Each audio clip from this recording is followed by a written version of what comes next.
नारायणं नमस्कृत्य नरं चैव नरोत्तमं देवीं सरस्वतीं चैव ततो जयमुदीरये। नमोऽस्तु ते व्यासविशालबुद्धे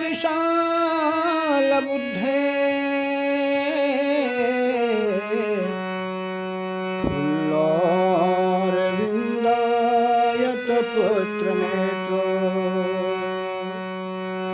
येन त्वया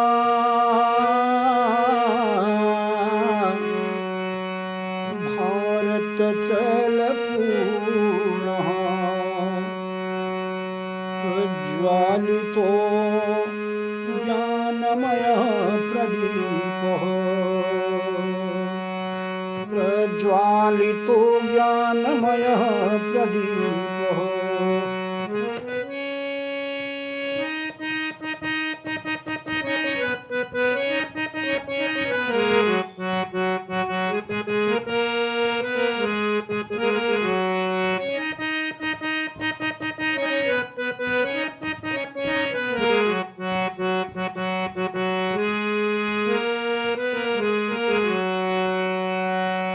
यदि हरोषि तदा हरपादकं यदि शिवोषि तदा कुरु मे शिवं यदि भवोषि तदा भवभीतिः शमय कष्टमिदं यदि शङ्करः शमय कष्टमिदं यदि शङ्करः। या देवी सर्वभूतेषु मातृरूपेण संस्थिता नमस्तस्यै नमस्तस्यै नमस्तस्यै नमो नमः। या देवी सर्वभूतेषु बुद्धिरूपेण संस्थिता नमस्तस्यै नमस्तस्यै नमस्तस्यै नमो नमः नमस्तस्यै नमो नमः।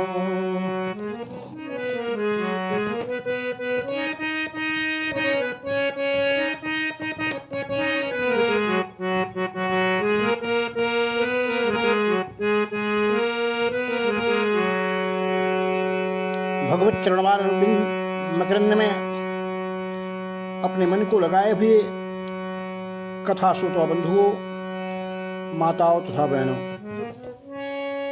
मैं आज के प्रसंग में आप सभी लोगों को कलियुग में नाम के महत्व को बताऊंगा। कलियुग में हरि के नाम का उच्चारण का कितना महत्व है, शास्त्रों ने उसका कितना कैसे वर्णन किया है, कैसे इसको श्रेष्ठ माना है, आप सुनिए और विचार कीजिए। मित्रों, पुराणों में भगवान वेदव्यास जी लिखते हैं, हरेर नाम हरेर नाम हरेर नामैव केवलम्। हरेर नामो हरेर नामो हरेर नामैव केवलम। एकमात्र हरि का नाम, हरि का नाम, हरि का नाम, केवल हरि का नाम।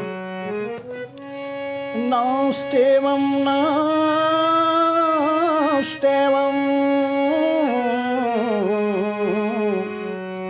नास्तेवं कलौ जुगे। व्यास जी कहते हैं कि हरि के नाम के समान नास्तेवं नास्तेवं नास्तेवं 3 बार उन्होंने कहा कि हरि के नाम के समान इस कलियुग में कोई भी जप तप व्रत कुछ भी नहीं है, कुछ भी नहीं है, कुछ भी नहीं है। मेरे मित्रों, इसी बात को पद्म पुराण में भी कहा गया, यत् फलं नास्ति तपसा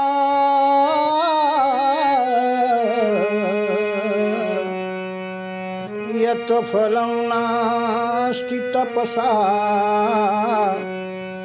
न योगेन न समाधिना। कहते हैं जो फल तपस्या से नहीं प्राप्त किया जा सकता, जो फल योग से नहीं प्राप्त किया जा सकता, जो फल समाधि के द्वारा नहीं प्राप्त किया जा सकता है, तत्फलं लभते सम्यक्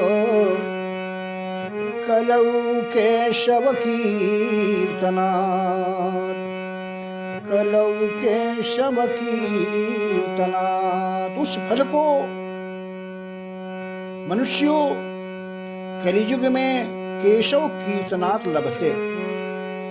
भगवान नारायण के, भगवान केशव के, भगवान राम के, भगवान कृष्ण के नाम का उच्चारण करके प्राप्त कर सकता है। मेरे मित्रों, कलियुग में नाम की महत्ता क्यों है, इसके संदर्भ में एक छोटा सा दृष्टांत पुराणों में आया है कि एक बार कली महाराज भगवान के पास निराश होकर जाते हैं कि भगवान, आपने सभी युगों को अच्छे अच्छे फल, अच्छे अच्छे सुकर्म सब कुछ बांट दिए, लेकिन मेरे हिस्से में आपने तमाम प्रकार के मलिनता को, रोग व्याधि, दुष्टता को, अनाचार दुराचार सबको, पापाचार को मेरे हिस्से में भर दिया। प्रभु, क्या मैं अच्छा नहीं था, उस लायक नहीं था? भगवान कलियुग की बात को सुन करके, कलि की बात सुन करके मुस्कुराते हैं, कहते हैं कलियुग सही है कि इस पापाचार को लेने वाला भी तो कोई होना चाहिए, वो तुम्हारे में अंदर क्षमता है। लेकिन मैं इस बात की तुम्हें विश्वास दिलाता हूं कि अगर तुम्हारे युग में, तुम्हारे काल में कोई भी व्यक्ति भगवान के नाम का, मेरे नाम का सुमिरन करता है, कीर्तन करता है, वंदन करता है, तो वह सहस्त्र नाम के बराबर होगा, सहस्त्र नाम के बराबर होगा। मित्रों, कलियुग इस बात को सुन करके बड़ा गदगद हो जाता है। और मित्रों, इस प्रकार से तभी से इस कलि की महिमा जो है, भगवान के नाम का गुणगान करने के द्वारा भगवान की प्राप्ति होती है। इस संदर्भ में तमाम ऐसे ऋषि हैं, मुनि हैं, धर्मशास्त्र वेदता हैं, व्यास जी हैं, वाल्मीकि हैं, सभी लोगों ने इस बात को स्वीकार किया।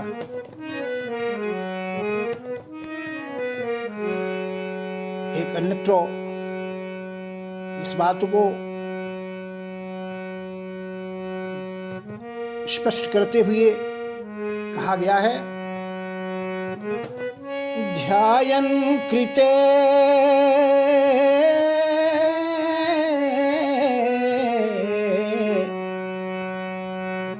ध्यायन् कृते जजन यज्ञैः त्रेतायां द्वापरेऽर्चयन्। ध्यान कृते, कृत युग में, सतयुग में जिस फल को लोग हजारों हजारों वर्ष ध्यान करके प्राप्त किया करते थे,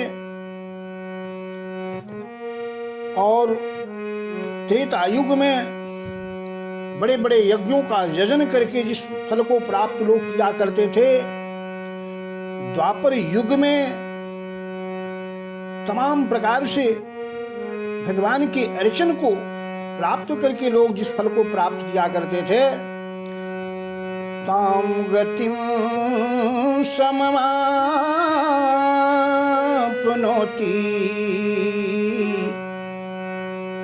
कलौ संकीर्त्य केशवम्। उस फल को लोग कलौ केशव संकीर्तनात् प्राप्यन्ते। कलियुग में भगवान नारायण के केशव के संकीर्तन के द्वारा प्राप्त किया जा सकता, प्राप्त कर सकते हैं। इसी बात को तुलसीदास ने भी रामचरितमानस में स्पष्ट करते हुए लिखा, ध्यान प्रथम युग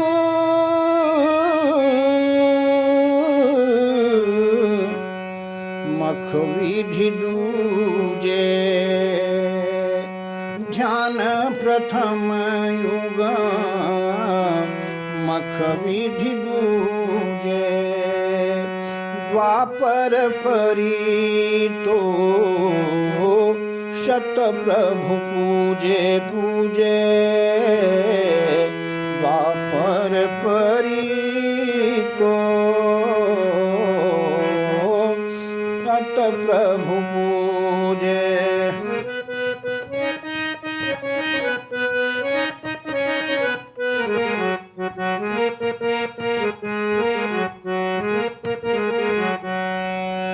ध्यान प्रथम युग अर्थात सतयुग में, प्रथम युग में ध्यान के द्वारा, और दूसरे युग अर्थात मख विधि, त्रेता युग में मख विधि के द्वारा, यज्ञ के द्वारा, द्वापर में प्रभु को तमाम प्रकार से पूजन के द्वारा जिस फल को लोग प्राप्त करते हैं, उस फल को कहते हैं यही कलिकालना साधन दूजा।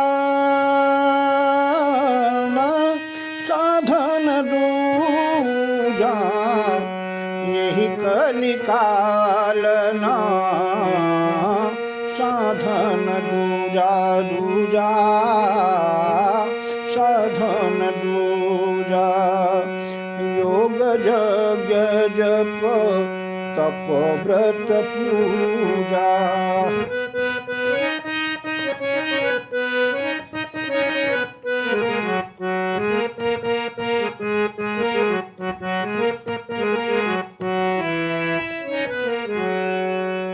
यही कलिकाल साधन दूजा कहते हैं कि इस कलिकाल में और किसी दूसरे साधन की जरूरत नहीं है, न तो जप की, न तप की, न यज्ञ की, न पूजन की।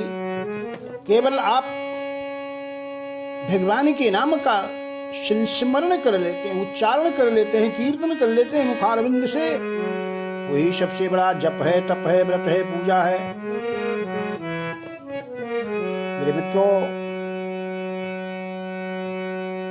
राम नाम को तुलसीदास जी कल्पतरु के समान बताते हैं। राम का नाम कल्पतरु है। कहते हैं राम नाम को कल्पतरु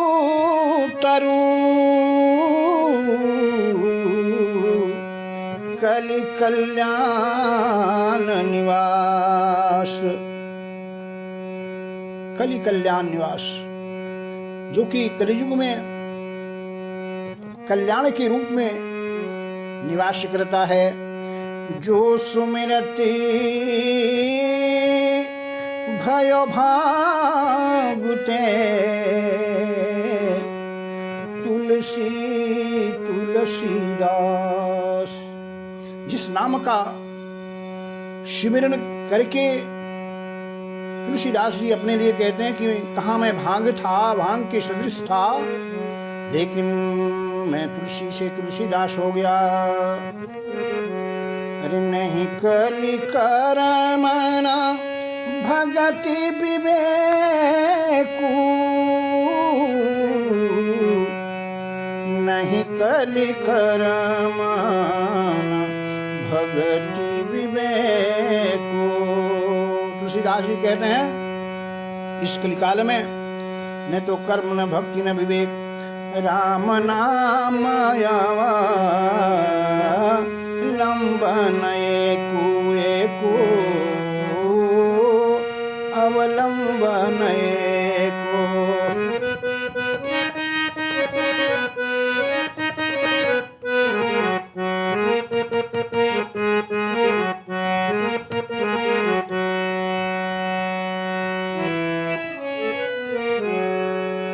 राम नाम अवलंबन एक, केवल राम नाम का अवलंबन ही इस कलिकाल में सब कुछ है, सब कुछ फल को देने वाला है।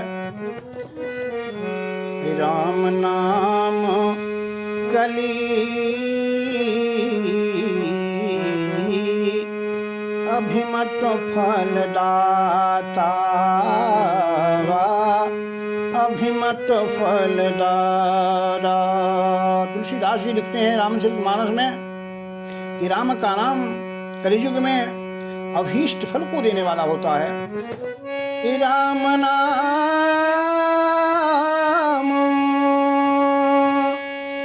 कलि अभिमत फलदाता,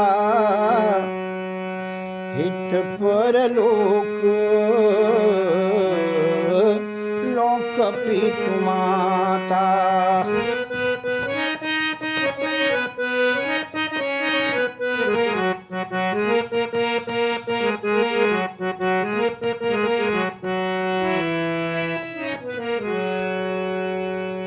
कहते हैं कि हित परलोक, ये राम का नाम इस कलियुग में अभीष्ट फल को देने वाला है। आप जैसा चाहते हैं, जो चाहते हैं, उस फल को प्राप्त कराने वाला होता है। इतना ही नहीं, ये राम का नाम हित परलोक, वो परलोक में तो हितैषी है ही, लोक पितु माता, और इस लोक में माता पिता के समान सुख को प्रदान करने वाला होता है।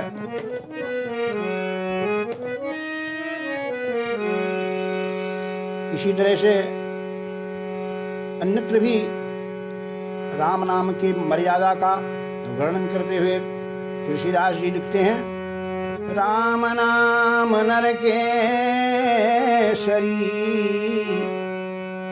कनक कशिपु कलिकाल। राम का नाम नरकेसरी नृसिंह भगवान के समान है, और कलिकाल जो है कनक कशिपु हिरण्यकशिपु के समान है। जापक जन प्रहलाद जिमी, और जितने राम के नाम का, भगवान के नाम का, केशव के नाम का उच्चारण करने वाले हैं, जप करने वाले हैं, वो प्रहलाद के समान हैं। दलहि दलि सुरशाल, इस प्रकार से कहते हैं कि राम के नाम के द्वारा, राम के नाम के उच्चारण के द्वारा आप कलियुग में व्याप्त हो तमाम व्यथाओं को, तमाम पाप तापों को दूर करने में समर्थ हो सकते हैं।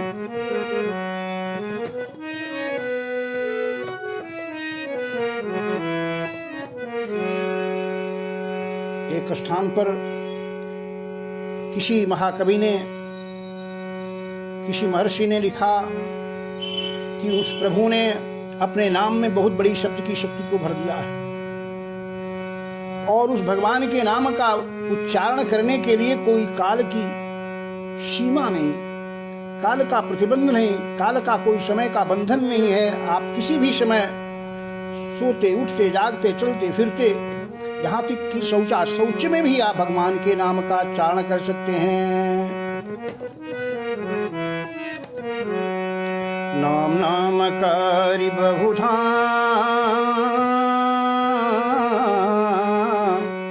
निज शब्द शक्ति, नाम नामकारी बहुधा निज शब्द शक्ति, निज शब्द शक्ति। उस प्रभु ने अपने नाम में बहुत बड़ी शब्द की शक्ति को भर दिया है।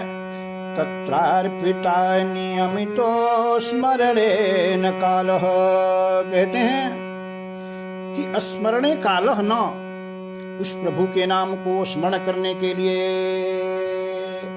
समय की कोई सीमा नहीं, समय की कोई प्रतिबद्धता नहीं है। इत्थं तव कृपा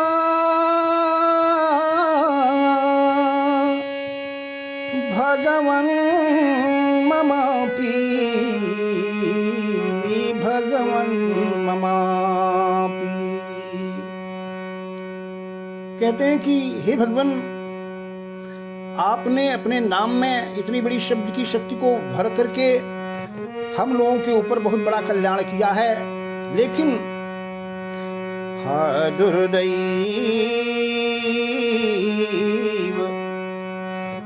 हा दुर्दैव मे दृश्यमिहा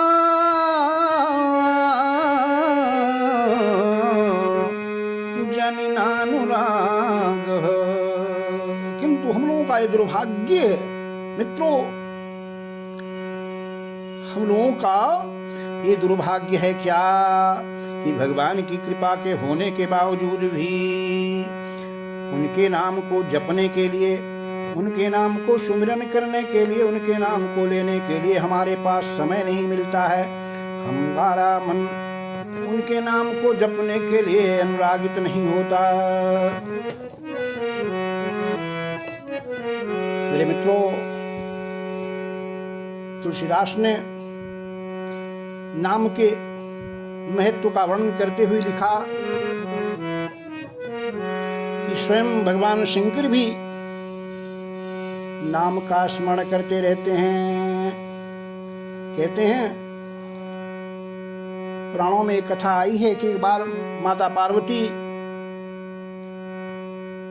शिव से पूछना चाहती थी कि आप तो महादेव हो, देवाधिदेव हो, सभी देवताओं से ऊपर हो, फिर आप क्यों किसी का ध्यान करते रहते हैं। ये बात उनके मन में बारंबार उठती थी, लेकिन संकोच बस वो पूछ नहीं पाती थी। एक दिन बड़ी हिम्मत करके उन्होंने पूछा, प्रभु मैं आपसे जानना चाहती हूँ कि आप देवाधिदेव हैं, आप महादेव के नाम से जाने जाते हैं, आप सर्वेश्वर हैं, महेश्वर हैं, फिर भी आप किसका ध्यान करते रहते हैं, ये मेरे मन में शंका होती रहती है।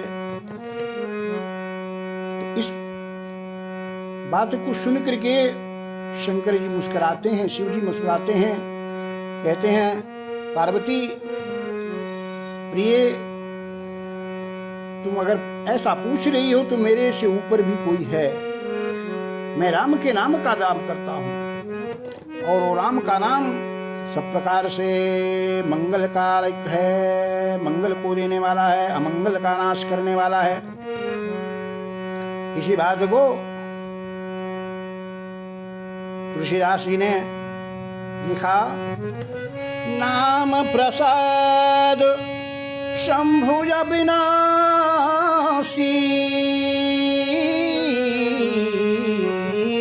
शंभुज विनाशी। नाम प्रसाद शंभु अविनाशी, वो जो अविनाशी शंभु है वो नाम के ही प्रसाद से साजूय मंगल मंगल युगल राशि।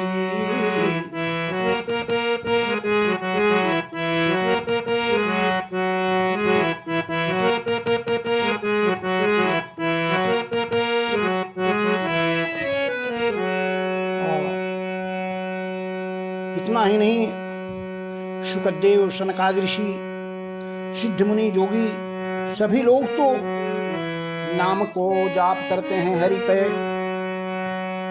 शुक सनकादि सिद्ध मुनि योगी, सिद्धि मुनि योगी, नाम प्रसाद, नाम प्रसाद ब्रह्म सुख भोगी।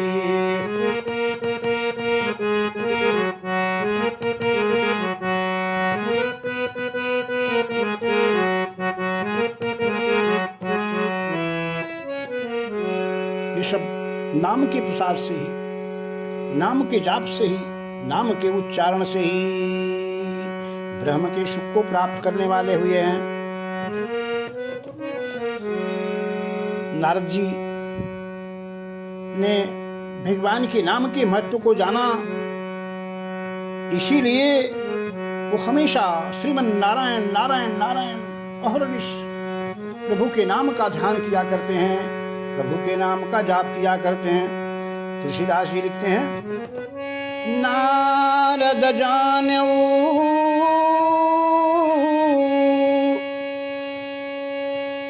नाम प्रतापू, नाम प्रतापू। स्वयं नारद जी भगवान के नाम के प्रताप को जानते हैं, इसलिए जग प्रिय हरि हरि हरि प्रिय आपो, जग प्रिय हरि हरि।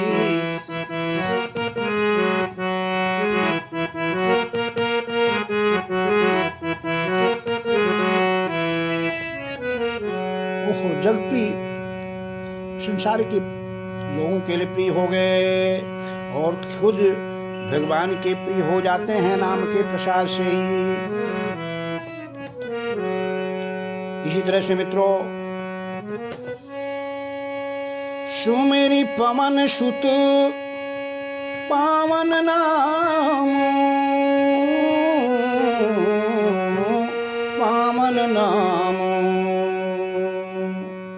पवन सुत जिसको हम लोग हर मंगलवार को पूछते हैं, अंजनी नंदन को। सुमेरी पवन सुत पवन नाम, अपने बस करी राखे श्री राम राम, अपने बस करी।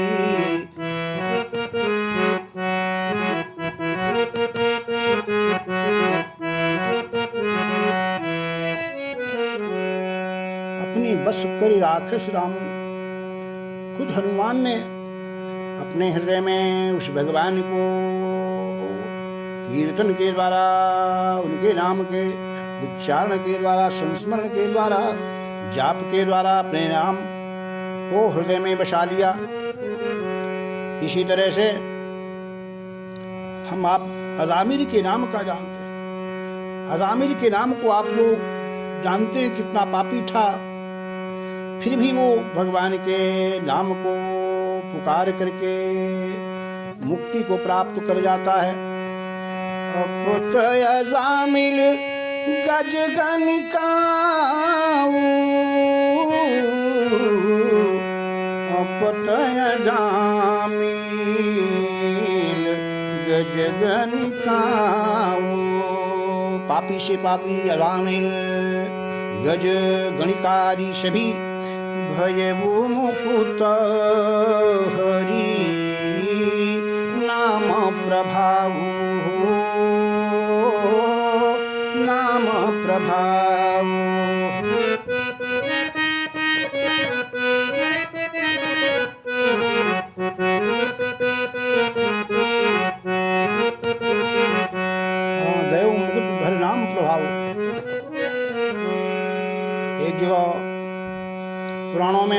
बात को अजामिल के विषय में कहा गया, नामोच्चारण मात्रेण जप्वा मंत्रमजामिलः। नाम के उच्चारण मात्र से, उस नाम के मंत्र को जाप करके अजामिल पश्चातापम समायुक्ता तो वाप परमांगति। पश्चाताप को करने के कारण से उसने पश्चाताप किया कि प्रभु मैं आजीवन नाना प्रकार के दुष्कर्मों में, पाप कर्मों में लिप्त रहा, और अंततो गत्वा वह नारायण के नाम का उच्चारण करके, नारायण को बुला करके, स्मरण करके अवाप परमाम गति, परम गति को प्राप्त कर लेता है। मेरे मित्रों, कहते हैं, आपने प्रहलाद का नाम सुना है। प्रहलाद जो हिरण्यकशिपु का पुत्र था, हिरण्यकशिपु बारंबार मना करता था कि नहीं नहीं मेरे नाम को जपो, मैं तो तुम्हारा बाप हूँ, पालन करने वाला हूँ, पोषण करने वाला हूँ। लेकिन प्रहलाद नहीं मानता है और भगवान के नाम का जाप करता रहता है, और अपने मित्रों से भी जो उसके साथ होते हैं उनको भी भगवान के नाम का जाप करने के लिए बात कहता रहता है। इससे नाराज होकर के जो है हिरण्यकशिपु प्रहलाद को मारना चाहता है। लेकिन आप जानते ही हैं कि भगवान नृसिंह का वेश धारण करके उस प्रहलाद की रक्षा करते हैं। हरि नाम जापि प्रभु कीन्ही प्रसादु, नाम जापि प्रभु कीन्ही प्रसादु, नाम जापि प्रभु भगत शिरोमणि भय प्रहलादु।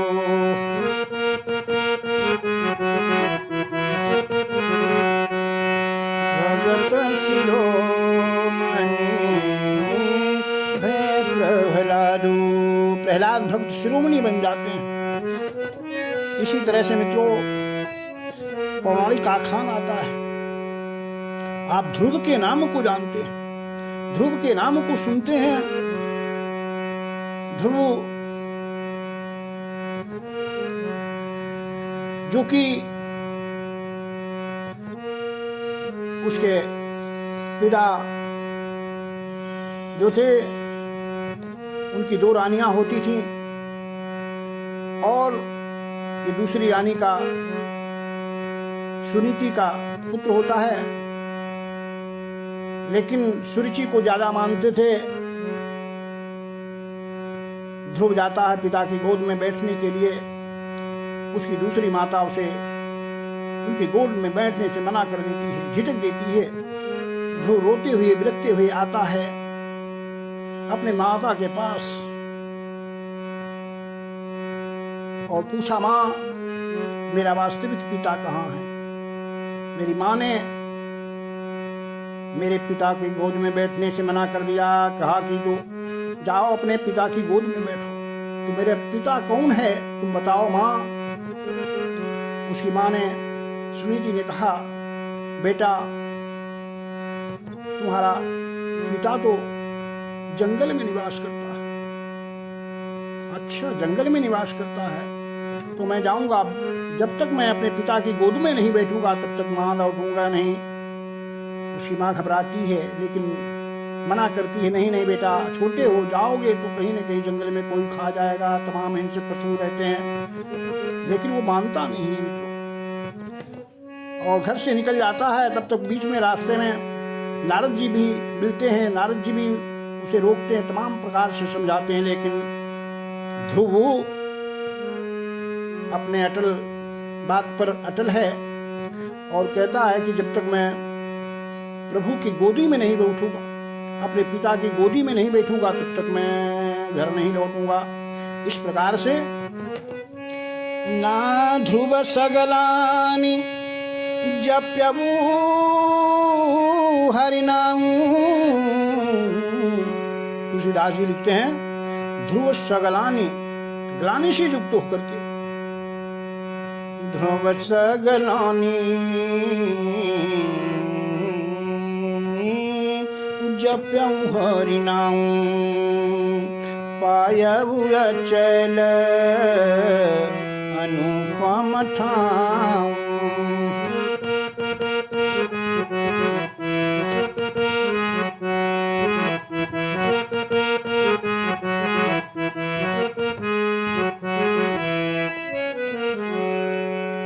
और अंततो गत्वा घोर तपस्या के द्वारा ध्रुव जो है भगवान के नाम का जाप करके अटल पद को प्राप्त करता है। आज भी आकाश में सारे के सारे नक्षत्रों अपने स्थान को बदलते रहते हैं, लेकिन ध्रुव का जो स्थान है वो एक ही स्थान पर है। इसलिए ध्रुव को प्रभु ने अटल स्थान प्रदान किया है।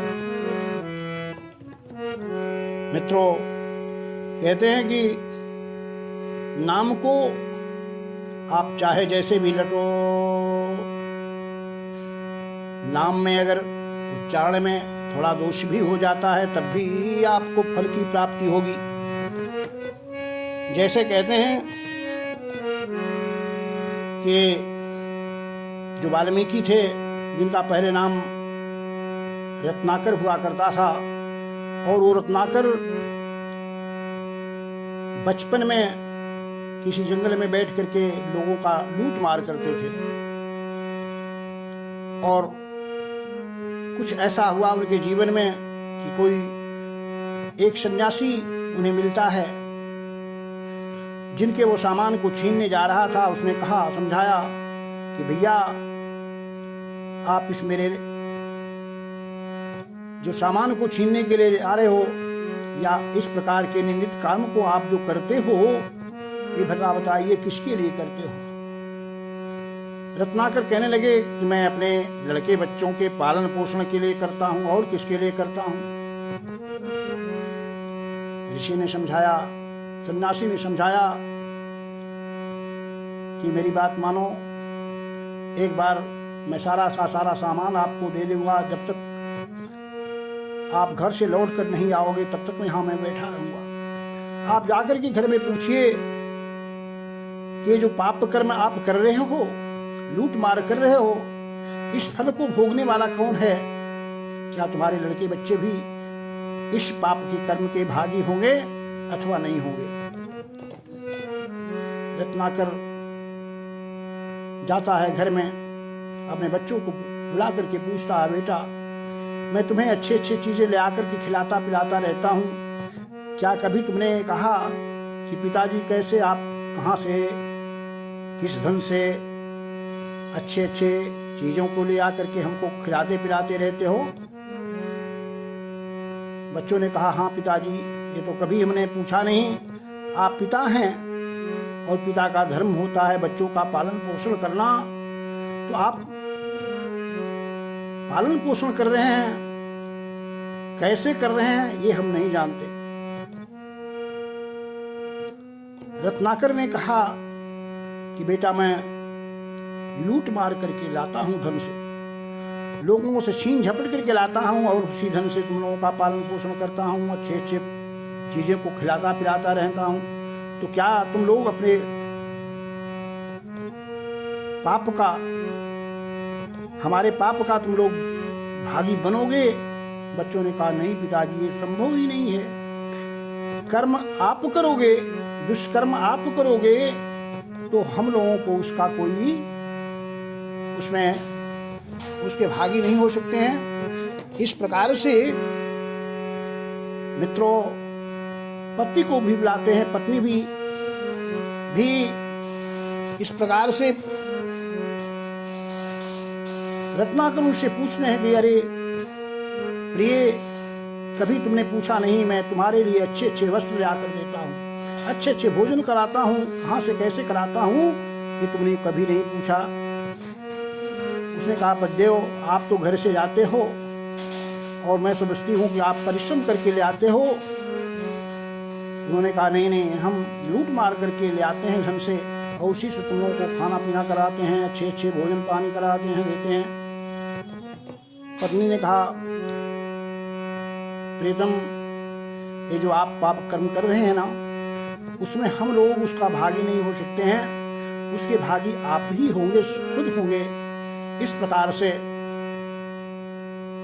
रत्नाकर वाल्मीकि की जो आंख है वो खुल जाती है, दौड़ते हुए जाते हैं और सन्यासी के चरणों में गिर जाते हैं और माफी मांगने लगते हैं, कहने लगते हैं कि तुमने मेरे आंख को खोल दिया मान्यवर, आज से मैं इस पाप कर्म को नहीं करूंगा। इस प्रकार से मित्रों, वही वाल्मीकि जिनका नाम रत्नाकर था, उसी क्षण भगवान के नाम को जपने के लिए कहते हैं। लेकिन चूंकि उनकी आदत बन गई थी मार मार काट काट वाली बात, तो राम का नाम जाप नहीं कर पाते थे, जप नहीं पाते थे। तो संत ने कहा कि नहीं, तुम उल्टा नाम ही जपो, कोई बात नहीं है। उल्टा नाम जपत जग जाना,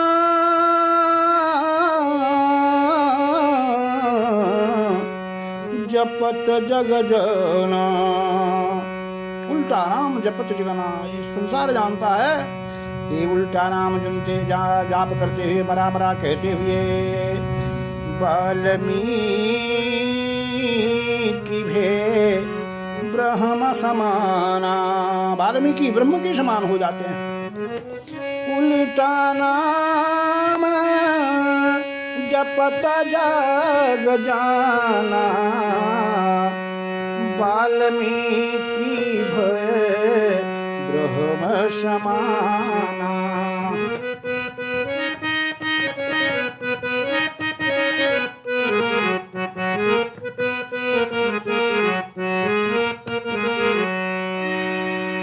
इस प्रकार से कहते हैं वाल्मीकि ब्रह्म के समान हो गए।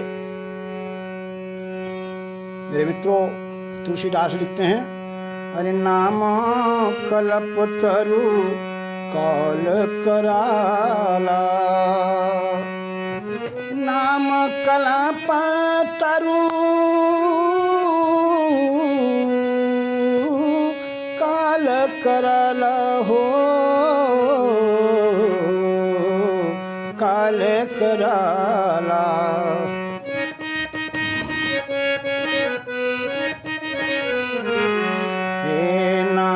कल्पतरु काल कराला, सुमिरत समत सकल जग जाला।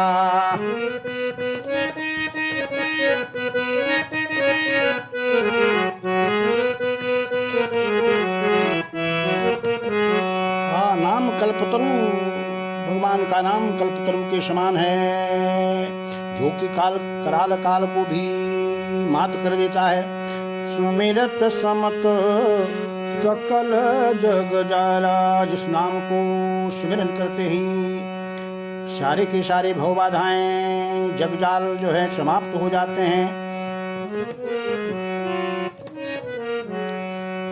नाम ले भव सिंधु सुखाही, तुलसीदास ने रामचरितमानस में लिखा कि नाम ले भव सिंधु सुखाही, भव सिंधु सुखाही। उस परमात्मा के नाम को लेने मात्र से ही भव सिंधु सूख जाता है। हरि करहु विचार सुजन मन माही, करहु विचार।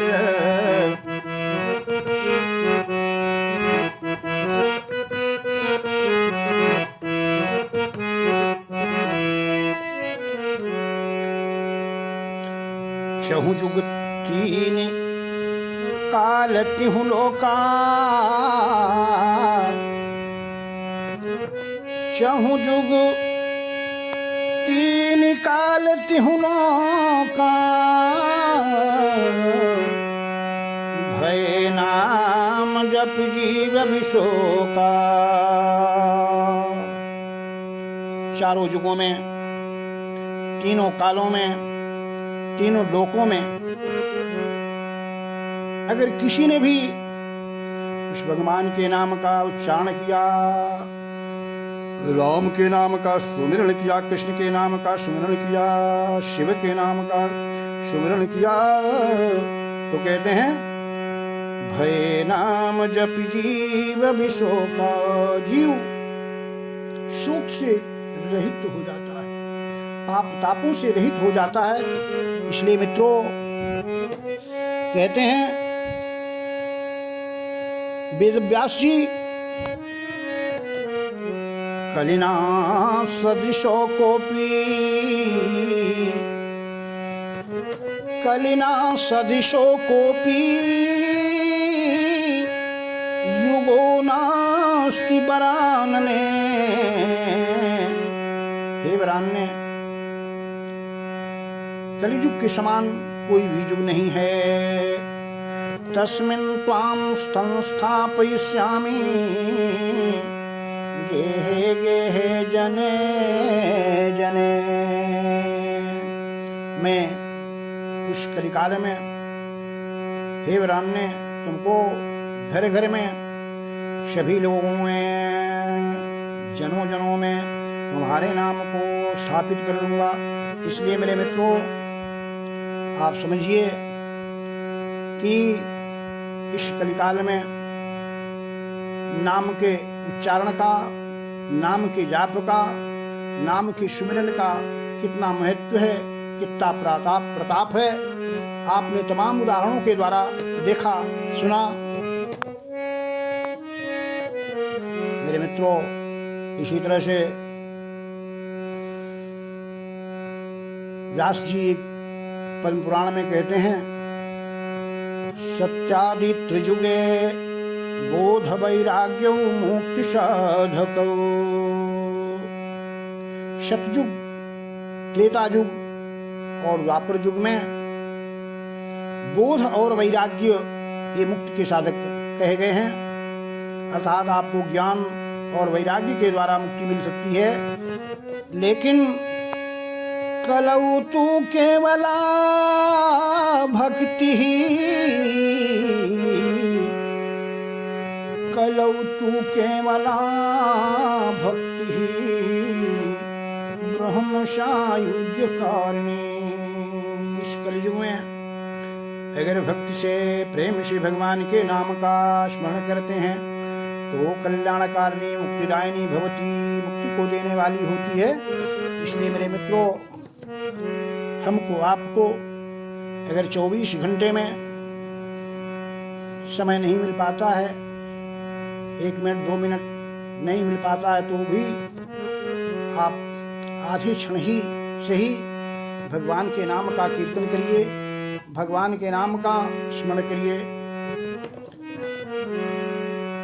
इसलिए मैं आपसे निवेदन करता हूँ, आप अपने दुर्लभ मानव शरीर को, मानव जीवन को सार्थक करते हुए इतना तो कर ही सकते हैं कि आधे पल ही सही, एक पल, आध पल हरि के भजायला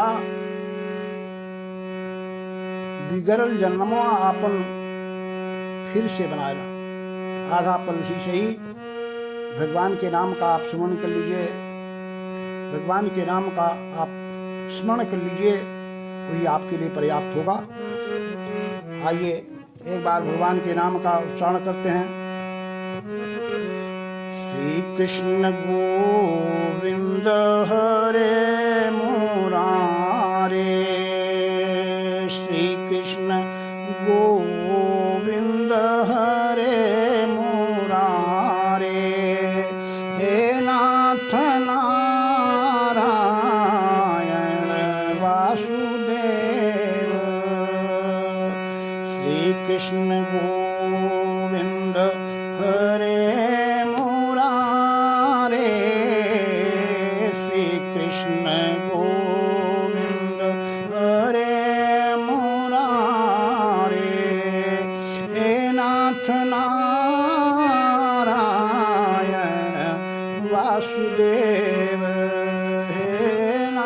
नारायण वासुदेव श्री कृष्ण गोविंद हरे मुरारे नाथ नारायण वासुदेव हे नाथ नारायण वासुदेव हे नाथ नारायण वासुदेव।